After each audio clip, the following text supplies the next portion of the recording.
นี่คือน้ำพุงมัดตะงอยอำเภอตะงอยเรียกว่าน้ำพุงสามัคคีนี่เขาจะว่าน้ำพุงสามัคคีเด้นี่กำลังงาน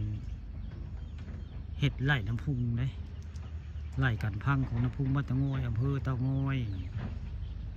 เจ้าสะหินเดงเด้กันพังหินเดงนี่แหละนี่เอาไว้กันพังน้ำพุงมัดตะงอยเรียกว่าน้ำพุงสามัคคีล่ะอันนี้ก็เป็นแพร่หรือคล้ายๆพยางกับโมเมนต์เลยนี่หรือเป็นหนังเป็นพุ่มวัดนึงเนี่ยแบบนี้พอพยางกับโมเมนต์จะเชื่อได้อันนี้คือเป็นแพร่แบบนี้ได้จะมาวางก่อนสีอันเอาหินเดงนี่มาติ่งมันกันพังกันเจือนเวลาน้ำไหลบริเวณน้ำพุงบ้านน้ำพุงสามัคคีนี่ใกล้สีค่ำแต่เป็นกาชิโตะไปแล้วข้าก็ได้มาถ่ายทำหนังน้อยให้ผู้ติดตามเพื่อนๆได้เบิ่งโดยงานมงนี้ขากได้พระเจ้าเห็ดมันไล่น้ำพุงอันนี้บ้านเตางอยหรือบ้านน้ำพุงสามัคคีอันนี้ทางเทิงของพญาเตางอยอันนี้พังพูดเลี้ยวแล้วได้พังพูดเลี้ยวนะสมบูรณ์แบบแฮปปี้เอนดิ้งแล้วแต่ขับก็ได้เลี้ยวมาเหตุทางนี้ข้างขวานี่ข้างซ้ายเลี้ยวเลยแม่ครูก็จะทำงานทั้งเทิงไปได้3 คันไปได้มองนั้นจุกมองมันดูดน้ำขึ้นไปไซ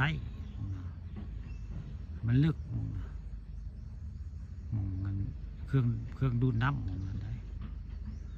จะมีนำใส่ในหมู่บ้านกับเจ้าว่าตัวเลขไม่แหละผู้ค้าก็เลยมาถ่ายอย่างน้อยบริเวณนี้เดียวนี่อันหมู่นี้ดินทรายหลายดีหินเด้งอันนี้บริเวณเนี่ยใกล้ๆกับพญาเตางอยมาเตางอยจากนี้ไปพญาเตางอยไกลเติบไปได้ประมาณผู้เร็ว600 เมตร700 เมตรเลยจากนี้ไปก็ได้ไกลเติบไปได้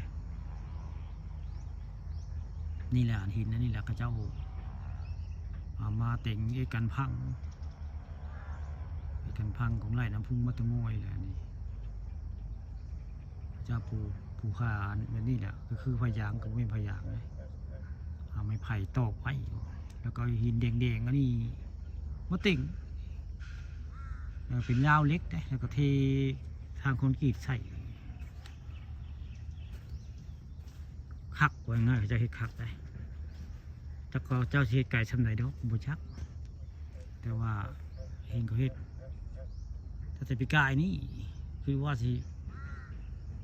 เห็ดไก่ยี่ดอกบ่มแล้วก็ได้ตอนค่ำวันนี้ก็คือลูกค้าก็คือจิตการถ่ายทำโพสต์นี้